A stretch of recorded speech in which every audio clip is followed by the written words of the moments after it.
And we're here on Building Bridges with Steve and Melisa. Thanks for joining us here on Crossover Radio this morning. Hey, all you Crossover Radio people out there. We are so excited that you guys have decided to hang out with us this morning. We got a really great show for you this morning, and today we would just like to title our radio show The Art of the Deal. You know, Steve, Donald Trump, not the only person on the planet who can work the art of the deal.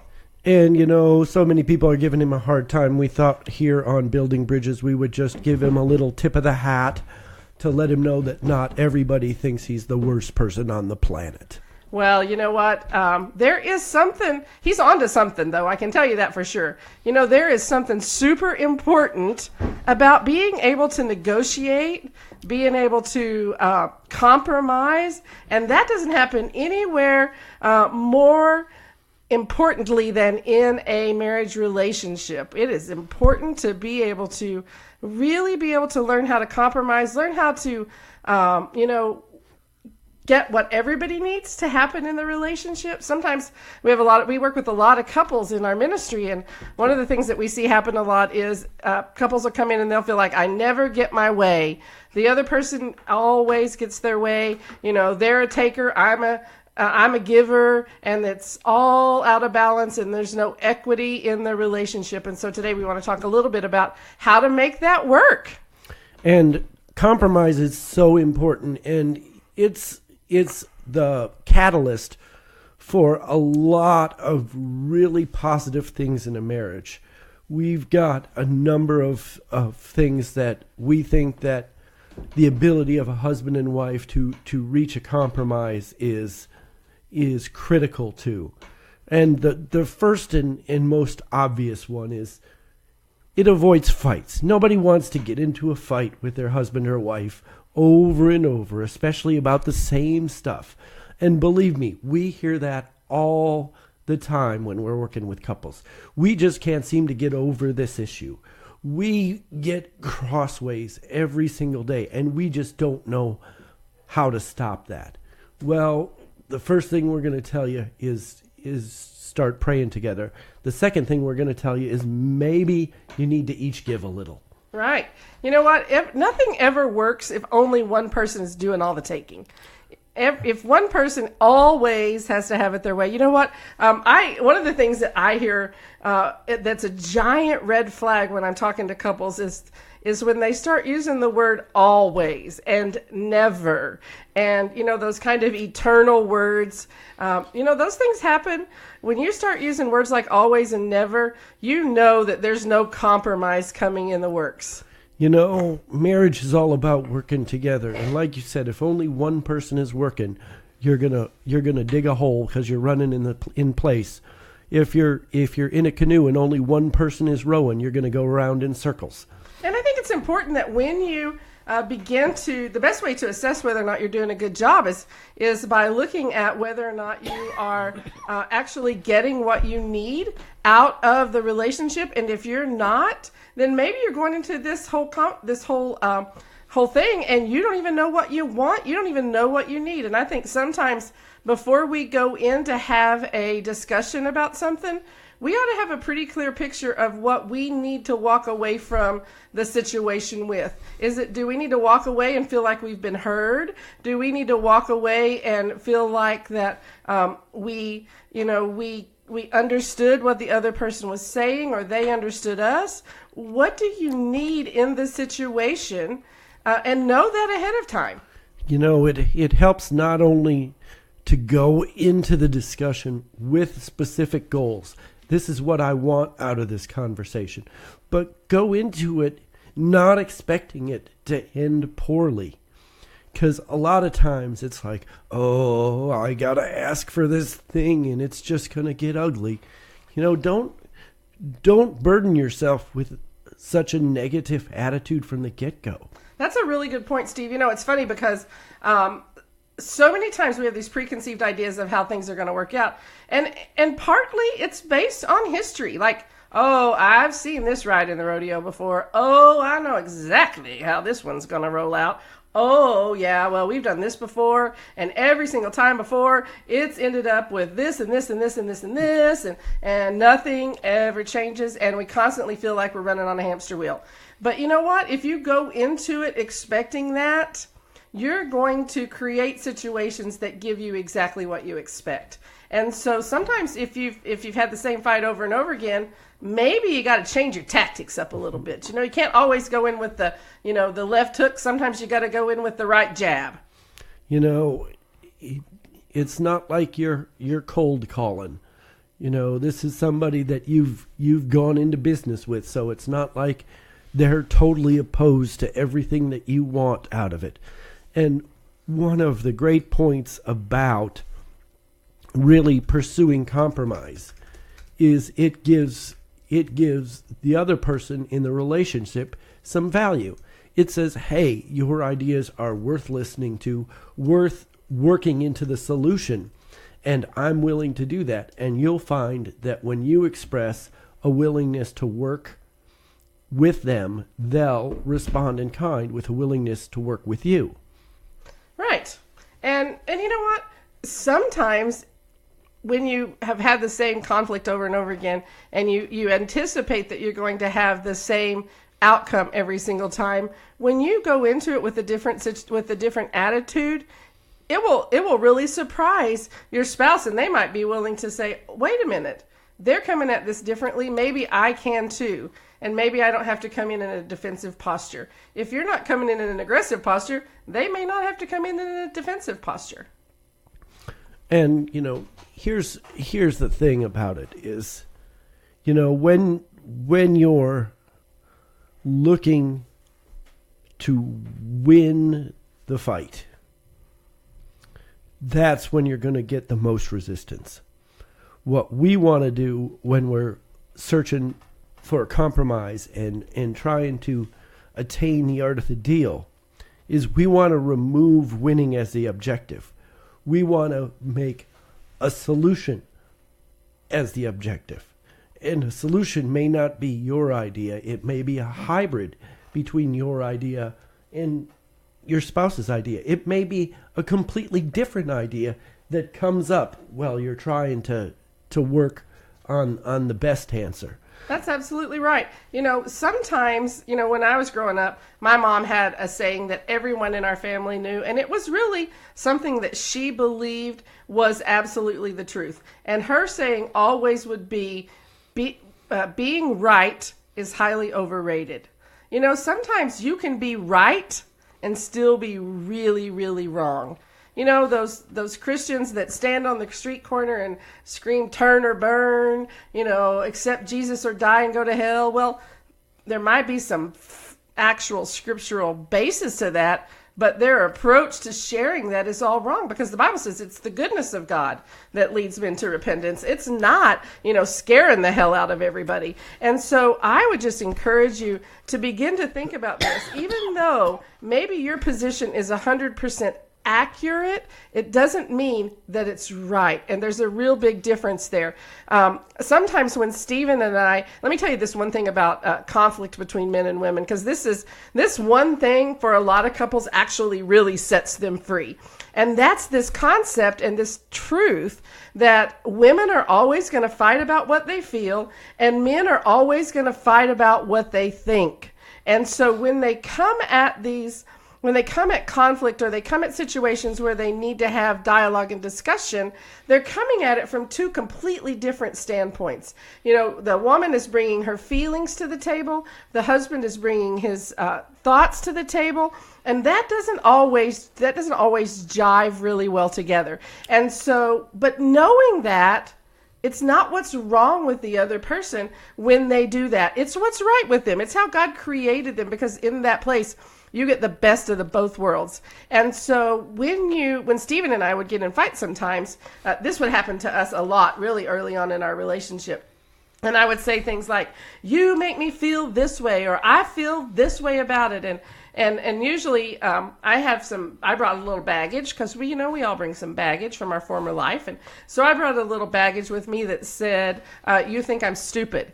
And so I would have this conversations and I would say to him, Steve, you make me feel stupid. To which Steve would reply, I've never called you stupid. I've never implied you were stupid. I've never said anything negative about your intelligence. Right. And in that situation, he was factually correct. He had never, ever said that to me. But I wasn't addressing his words. What I was addressing was what I felt. And so when he could begin to understand that I was sharing from my feelings and I could understand that he was sharing from thoughts, we could come at this from a different vantage point that helped us find more success in our relationships. And we deal with this all the time. And the husbands will then look at me and say, but it's true. Yes, it's true.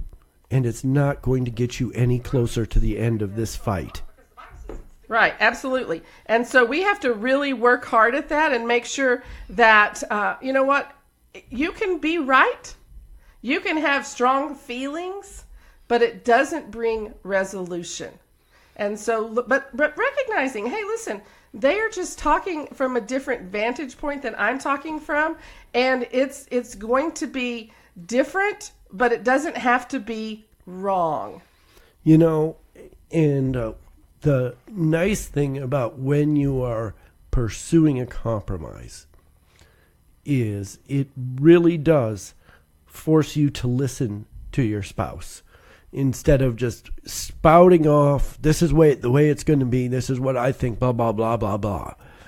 If you're really moving towards the middle and seeking an answer to a long-standing problem, you're going to have to listen to the other person to find the solution.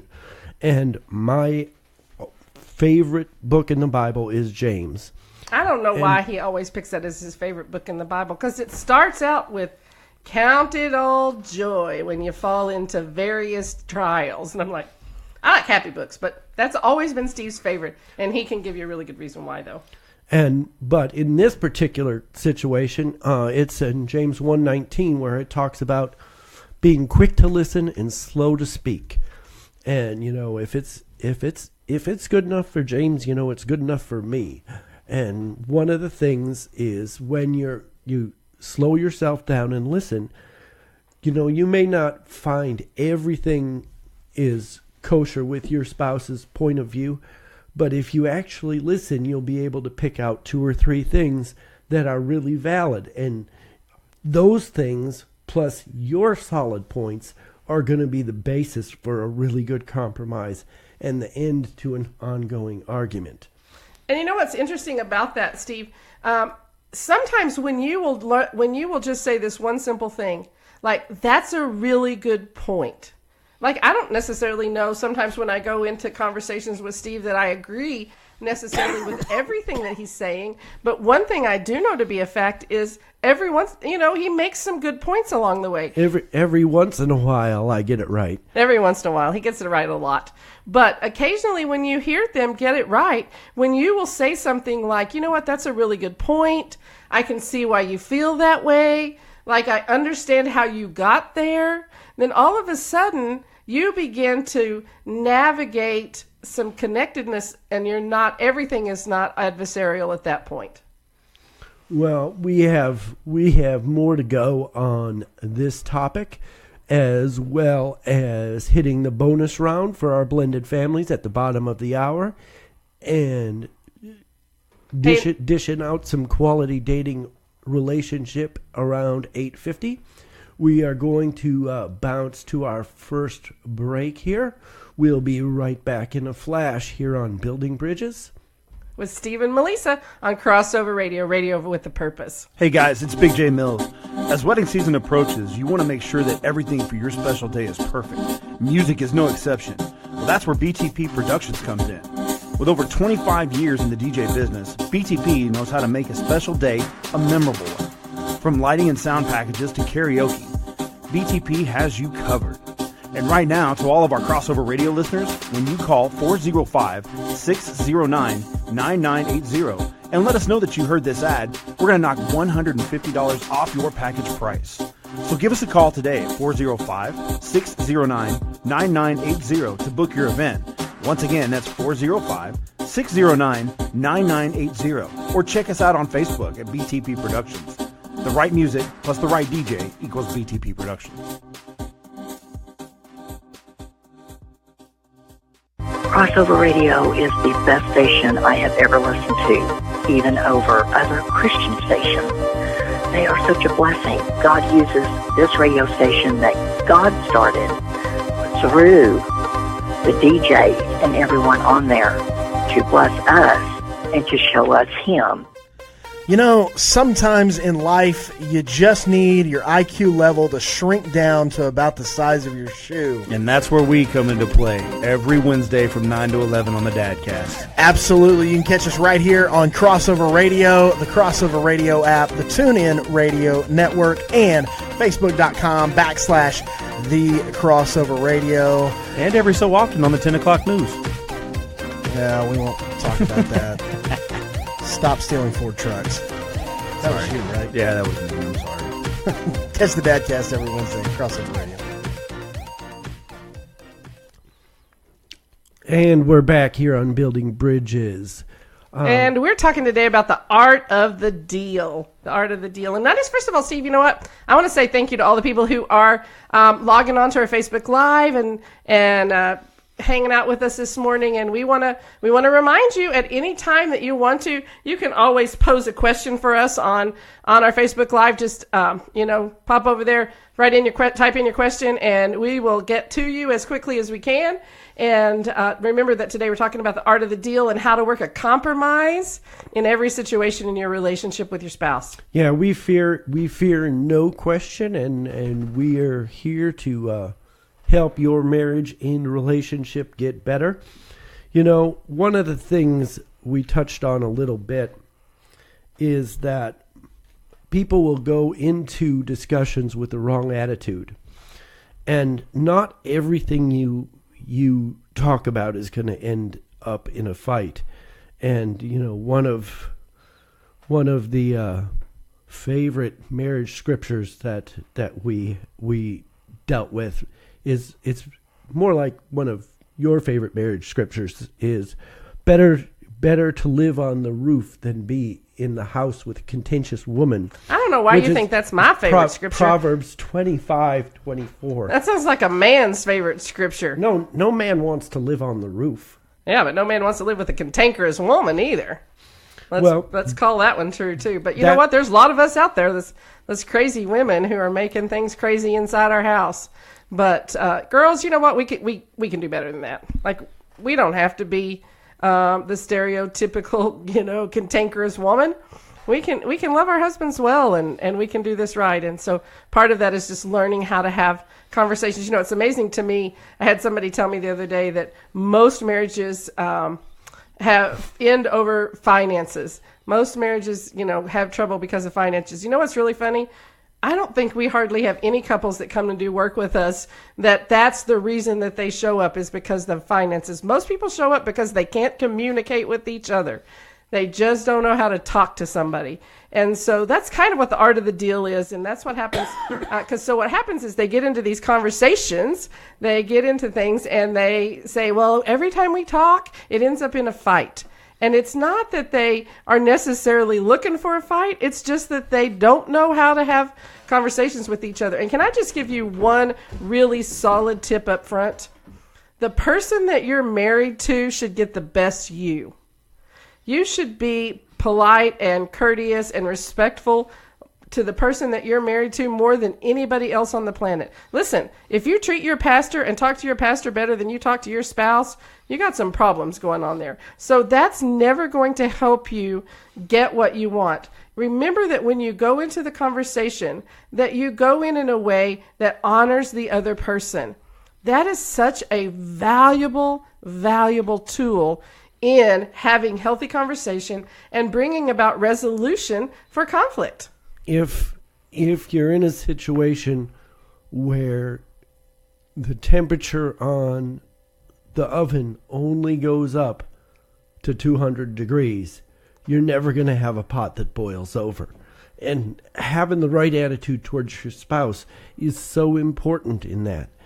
And what I want to say to the couples out there is, when you change your approach and look for a solution rather than look for winning the person over to your opinion, all of a sudden you're going to start mixing some success in with all those fights, and it's going to change the mindset.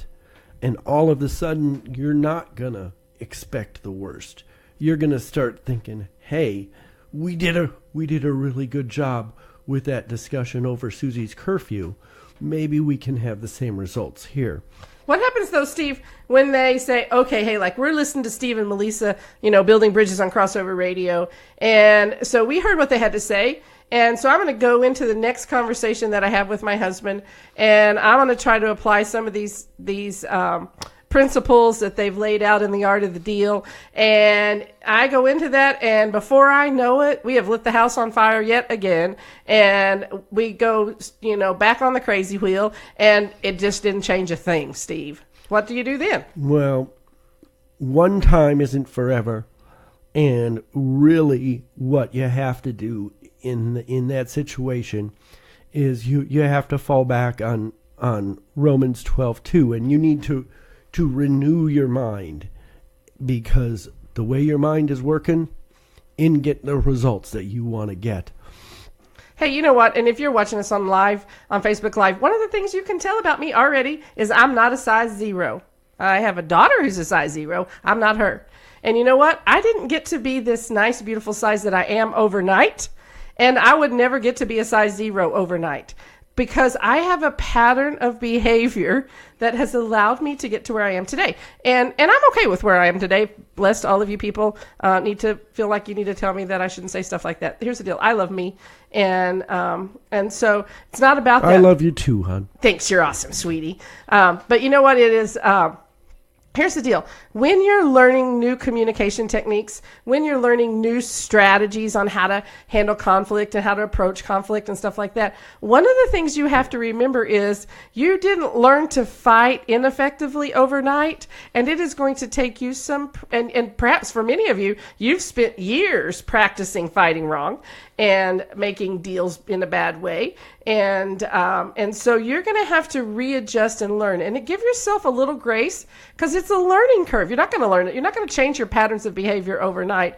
And you still have all of those highlight reels from every fight you've ever had before playing in your head. And you've got to learn you've got to get some wins under your belt so that you can begin to see things differently. So change may not happen in the first, conflict that you have. But if you keep trying to do it right, if you keep working at doing it better, if you keep working at trying to make a better deal for both of us, where it's a win-win for everybody, it will eventually happen for you. Exactly. You're gonna go through a transition period when you stop using the old unsuccessful techniques and start using newer, more efficient techniques. And there's going to be resistance, because people like what's familiar. People like what they're comfortable with, even when it's something that's not necessarily healthy. That is absolutely a truth. And so, you know what? It's like, sometimes we live in a pit, but at least it's our pit, and we have hung our pictures there, and we have decorated it beautifully, but the truth is, it's still a pit. And so we have to learn to change, and change is never easier. It doesn't matter if it's a good change or a bad change. Change is never easy, and it takes work, and it takes a little effort, and it takes consistency over time. And so you have to be willing to make the changes and stick with them, even though you're maybe not seeing exactly what you'd want to see in the conflict that you're having today. And with hopes, the Bible says that faith is the substance of things hoped for, the evidence of things not yet seen. And so maybe you're going to have to apply your faith to the conversations that you have with your spouse, and hope and trust that in the process, as you do what God would ask you to do in them, that your husband or your wife would begin to come around, and you would, by faith, believe to see your relation become better. A little faith, a little effort, and a whole lot of persistence are going to mix together and change the way you guys do conflict. And all of a sudden, you're going to see the little sprigs of grass pop through as spring has come to your relationship. And all of a sudden, it's not going to be the bleak, harsh, dead brown grass of a winter landscape every time things get heated in your house. Absolutely. Hey, Steve, I just want to give a shout out to Sarah and Sherry, who are watching us on Facebook Live. How cool is that? Thanks, ladies, for hanging out with us. Welcome aboard. Welcome to the show, and we're happy that you're here. And so, one of the things that I want to talk about too is the two kinds of people that can find themselves in conflict, and one is the confronter, and the other is the conflict avoider.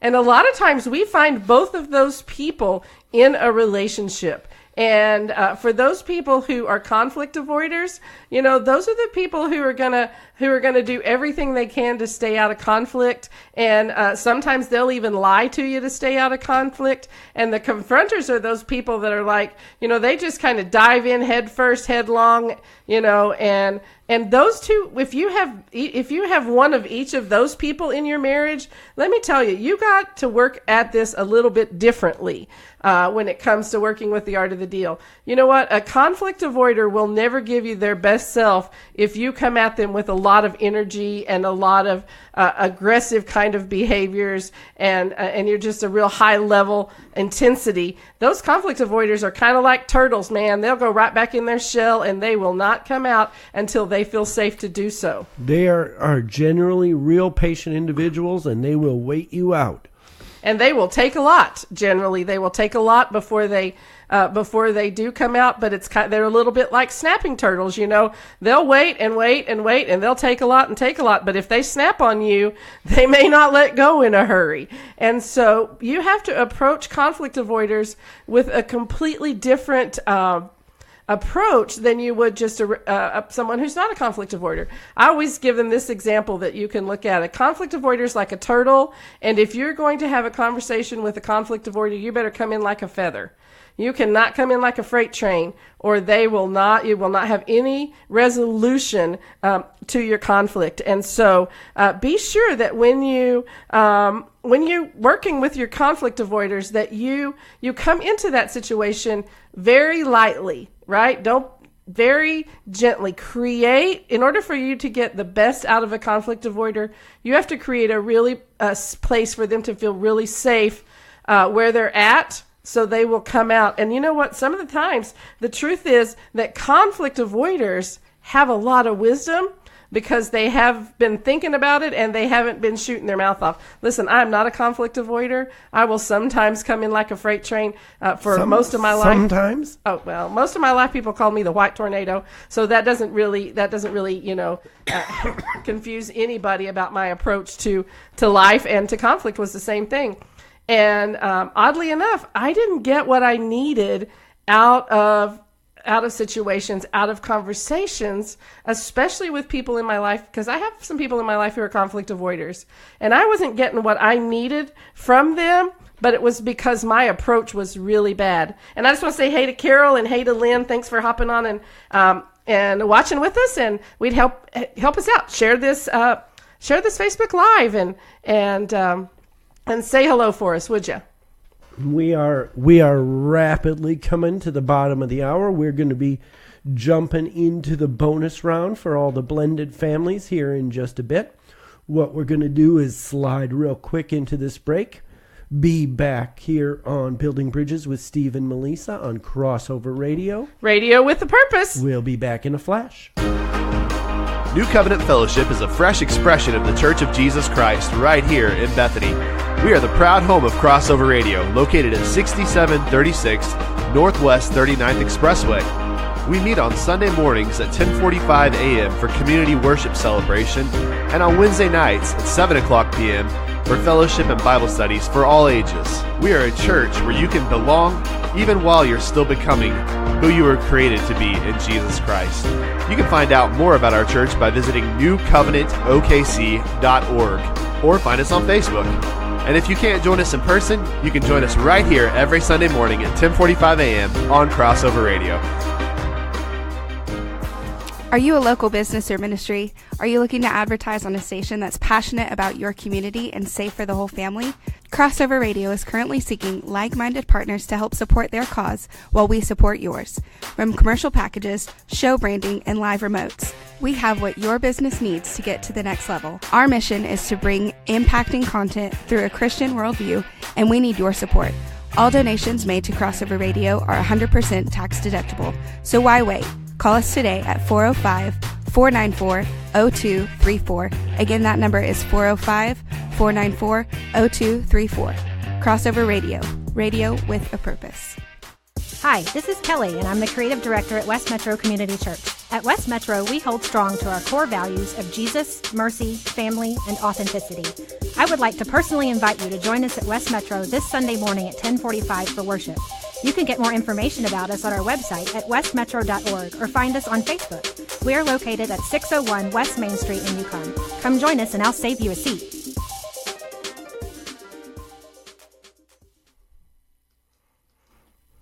Hello and welcome back to Building Bridges with Steve and Melisa. Hey, you know what? We are super excited that you joined us, and you know what time it is right now, Steve? Bing, bing, bing, bing, bing, bing. It's the bonus round, and we do the bonus round for all those blended families, of which we are in that party. You know what? In this world, unfortunately, especially in America, 50% of all marriages end in divorce, and we are fighting to decrease those statistics as hard as we can at Bridge Builder Marriage Ministry, and working with families and churches and marriages and people all over the place trying to bring that statistic down. But you know what the truth is? There's a large population of people out there who are living in blended families. And so our topic for today's blended family session, the bonus round, is Our. You can either spell that the traditional way, O-U-R, or you can approach it in a progressive way and just use the letter R. R. You know what?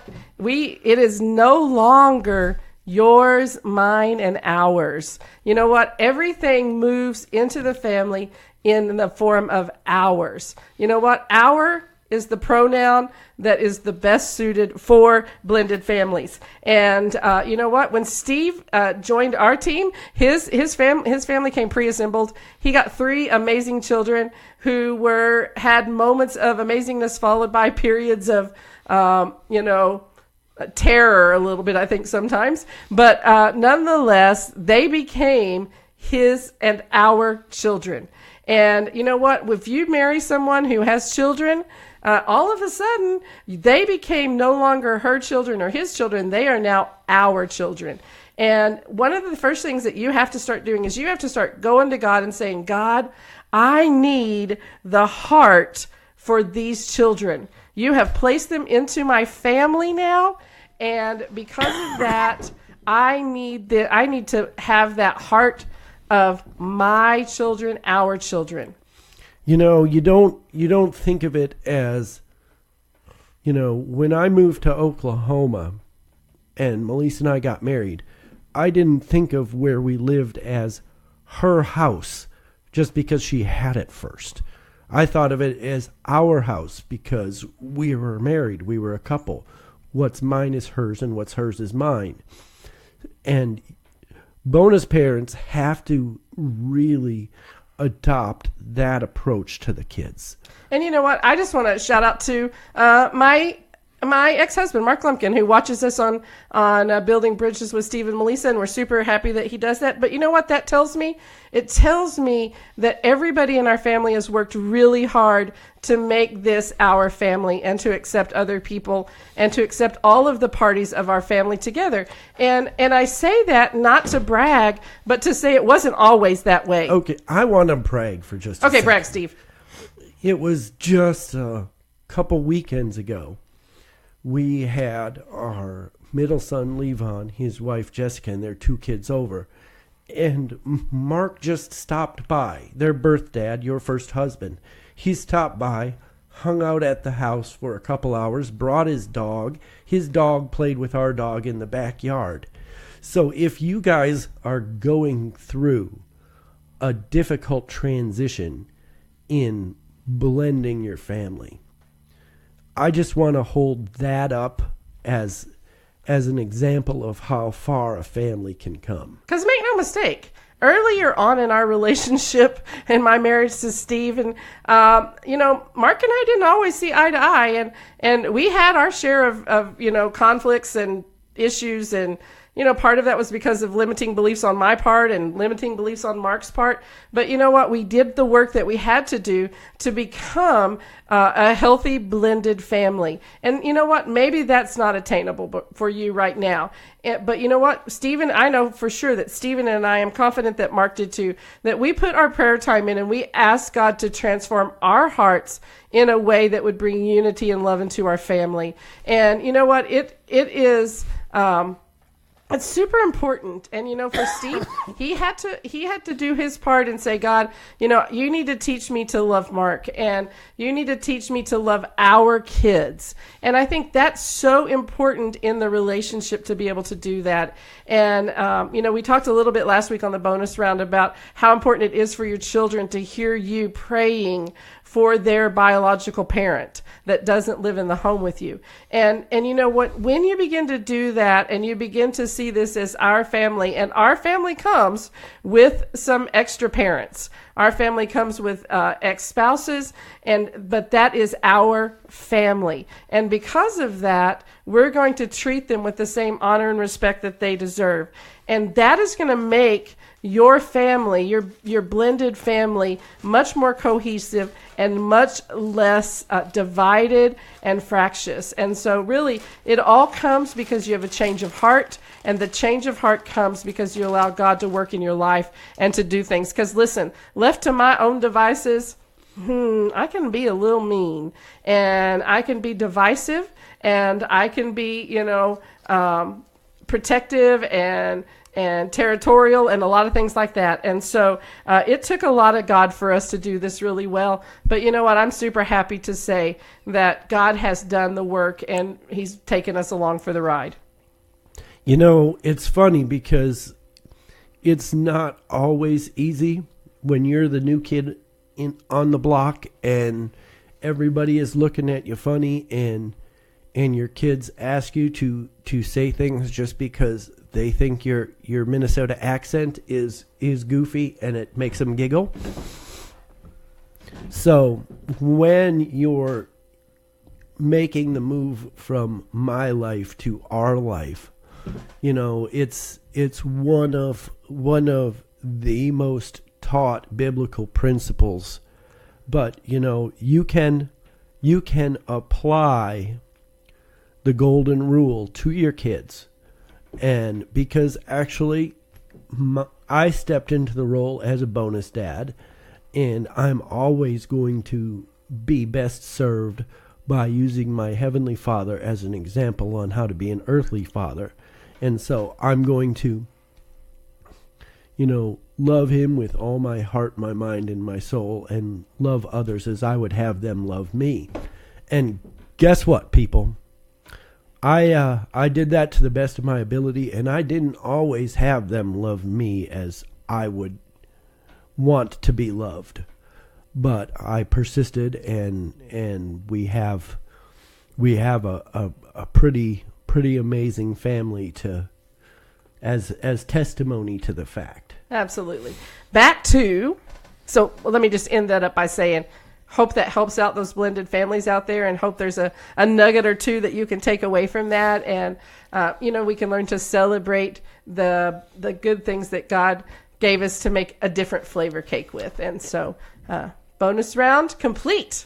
And if you've got any specific issues that you want to see us tackle on the bonus round, feel free to contact us at the Crossover Radio page, or you can reach out to us at at the Bridge Builder Marriage Ministry Facebook page. You can follow us on Bridge Builder Marriage Instagram, or you can contact us through our website at bridgebuildermm.org. So back to the art of the deal, Steve. What's the next thing we're going to tackle on the art of the deal? What we want to really do is we want to bring the successes to the forefront. We want to always remember where we've had breakthroughs, where we've had successes. One of the scriptures that we go back to is where God tells each of the tribe of Israel to go into the Jordan River and pick up a rock and bring it out and set it on the dry ground on the other side. And they ask, well, why do we do that? Because let's be honest, y'all, come on. We like to think this.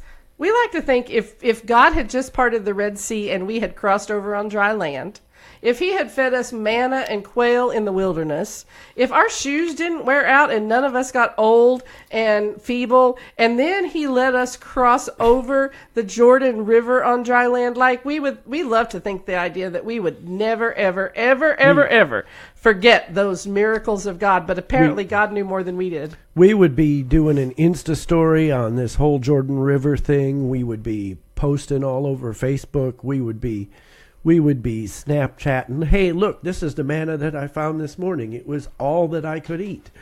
But we don't. We lose sight of what God's done for us. And one of the things about the art of the deal is by building a monument to your successes, you are always in remembrance that we can make this work. We can find a solution. We can get past whatever this problem is that keeps recurring in our marriage. Because we've done it before. And if we've done it before, we can do it again. All you have to get is one success under your belt. And if you can get one success under your belt, then all of a sudden you can have a little bit of energy to move forward and begin to say, okay, if it worked once, we can work it again, and we can go back to doing. And you know, when you have a success, one of the things that Stephen and I do is first of all, we celebrate the success that we had. Second of all, we review it. Like, how did we do on that? What did we do that worked? Because when we figure out what works, we want to do that again and again and again. And because, hey, listen, we practice doing what didn't work again and again and again. And so we need to really make sure that we are taking record. We are making a memorial. We are building a monument of the things that work as we have conversations. And you know what? When we talk about the art of the deal, it's not always just about conflict. Sometimes the art of the deal is just about everyday things. Like, how do we build our budget? Like, where does the money go? We may really want to go on vacation, but it always seems to be too expensive and too hard for us to come around to. Okay, what can we do differently? How can we massage our lifestyle so that we can accomplish our goals? So, like Melisa just said, it doesn't always have to be about the most recent fight you've had. Right, and so whatever the conversation is about, remember that we always want to come to the table with a win-win attitude. We always want to come to the table knowing what we want to get out of the conversation, and what you want to get out of it can't be they submit to I am right, and I get to hear them say those words I love so much. I was right. I was right. I was right. No, it's about. No, I much prefer. You were right. Oh, you were right. You were right. That works for me, but that's just yeah, me. Yeah, I think you're right. I think I just didn't say that. You know, that happens to me sometimes. My mouth just says it backwards, and it is what it is. But at any rate, you know what? It is important to know what you want to get out of it, to come with a win-win attitude, and to know the person that you're in conversation with. Are they the conflict avoider? Are they the confronter? How do I approach them? What does that look like? Because when you do that, all of a sudden, the likelihood of successful conversations go up, and you don't come in my office saying, we just can never talk to each other. We never can have a conversation. Every conversation ends in a fight because you've learned new techniques to conversate, and everything is not a big deal. And you don't You don't give up because the new techniques don't work instantly. You stay persistent, you keep using them, and you slowly turn the tide. Because, you see this a lot with giving. Well, I tithed last week, and nothing good happened to my finances, and now I don't have that money. So I guess I'm not going to do that anymore because it doesn't work. Well, you did it one time, and then you pitched it to the curb. You're very rarely going to have that instant success.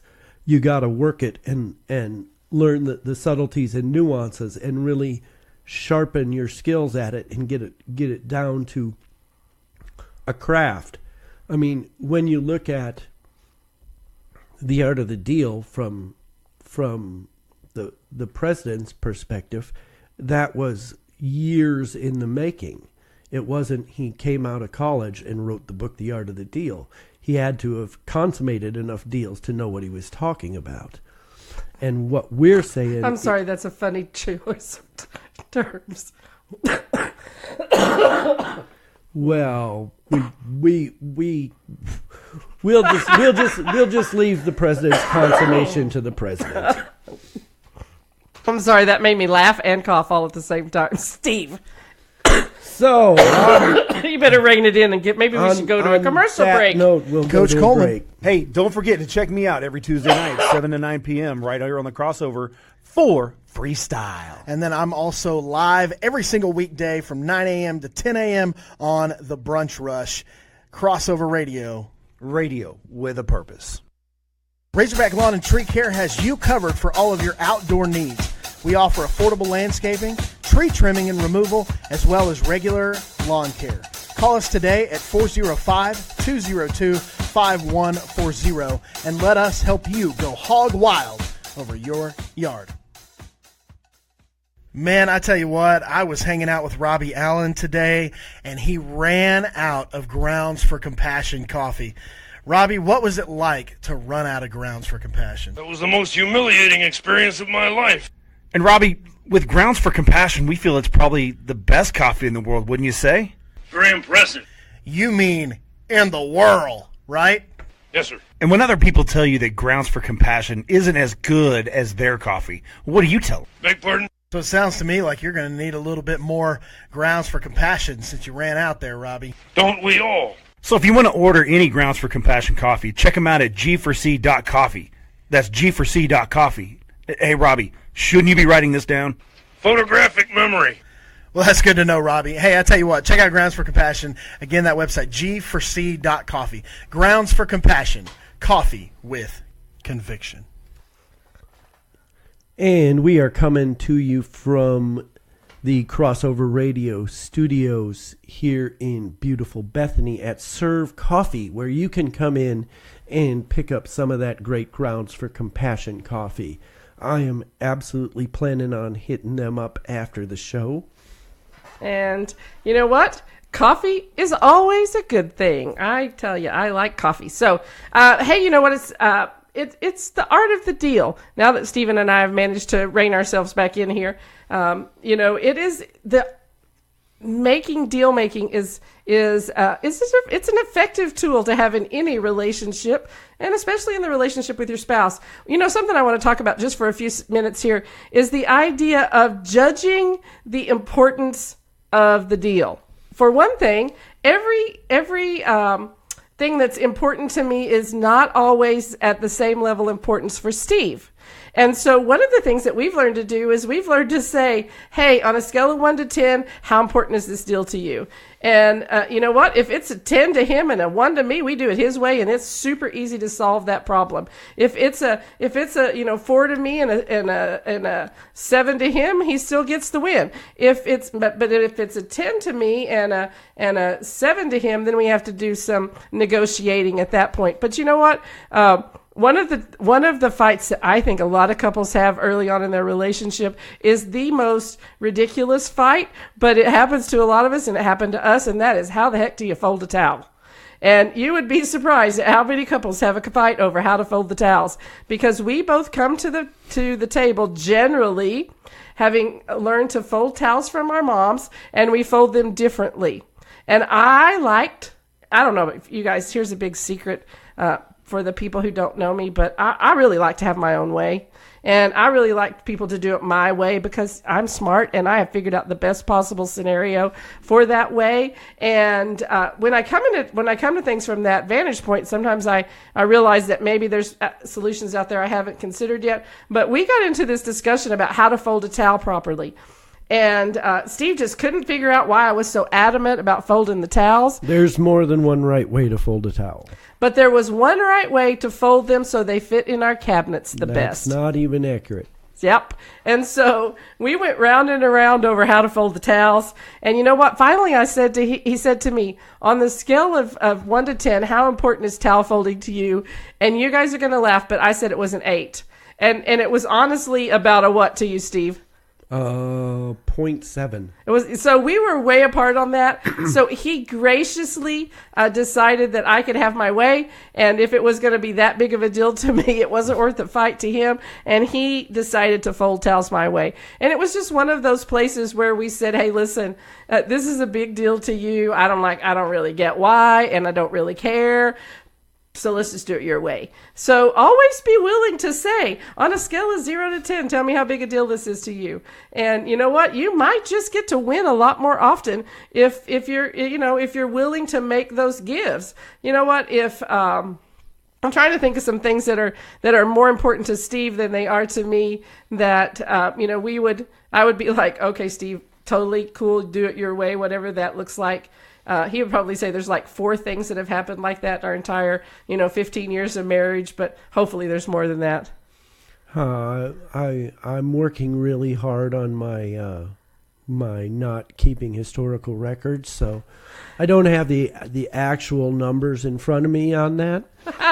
But before we get into the second of our recurring segments here, I just want to real quick do a recap on the value of compromise and the art of the deal. It does so many things for your marriage. It helps you avoid fights. It gives each other values. It forces each other to listen. It removes winning as the objective. It builds a track history of success. There's so many things that the art of the deal can do in your relationship. But there are those of you out there who say, "Gee, Steve, I wish I was in a relationship. If only I could meet the perfect one." The perfect one. It's time for the perfect one section on our show today. And the perfect one comes along when we, first of all, recognize the other person is probably never going to be perfect. They might be a really super great fit for us, but they're probably never going to be perfect. And that's completely and totally okay. But you know what? We won't know if they're the perfect one unless we ask questions. We talked a little bit last week about the idea of we approach dating and marriage from a backwards position, in that we approach dating with our rose-colored glasses on, and we approach marriage with our magnifying glasses on. And so we need to flip those around. When we're dating, it's the time to decide, is this the person that I can spend the rest of my life with? And, sometimes we get into relationships with other people and we don't ask questions. And so when we and especially if we don't have a long engagement or a long, dating period, and a lot of us, like Stephen and I, we did not, but we did a lot of our due diligence before then, even though it wasn't stretched out over a really long period of time.